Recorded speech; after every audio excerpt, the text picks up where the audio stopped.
Marine biologists caught a deep-sea worm and placed it under a microscope for repeated observation. They discovered that the body structure of this worm was different from all the worms they knew so far, and that its reproduction and growth capacity was 200 times that of ordinary worms. It covered the entire Pacific Ocean floor overnight. Even more incredible is that they feed on combustible ice on the seabed. Even after death, the body will still secrete an unknown liquid to continue corroding the ice on the seabed.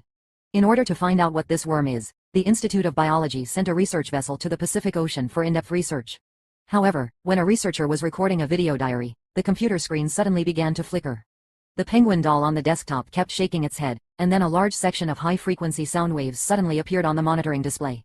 Before the old sister could react, the cabin began to shake violently, and the vase clicked. It fell to the ground, and a large amount of glowing foam instantly emerged around the hull, and then the entire research vessel was swallowed by the waves.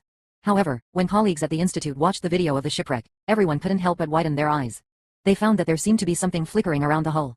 At this time, Layla, who is also a marine researcher, suddenly remembered the video diary recorded by her sister before her death. In the diary, there seemed to be the same thing shining outside the window behind her sister. So Layla quickly analyzed the shipwreck video and the video diary, and found that the two videos actually had the same audio wavelength, and according to the satellite. The data showed that when the research ship sank, the water temperature next to the hull suddenly rose to 1,000 degrees, so Layla believed that it was very likely that the big white worm ate the combustible ice, causing the seabed to collapse, releasing a large amount of methane, causing the seawater to boil locally, causing the research ship to sink to the bottom of the sea. This conjecture coincided with biologist Siegel's, because he found that the areas where worms reproduced in large numbers were not far from coastal cities. If they were allowed to keep eating like this, all coastal cities in the United States would collapse. Then the seawater backflowed into the inland cities and eventually submerged the entire United States. Realizing the seriousness of the problem, Siegel immediately rushed over by helicopter. The island where Layla worked sent him the most advanced ocean detector, which allowed Layla to better monitor the collapse of the seabed and search for those glowing objects.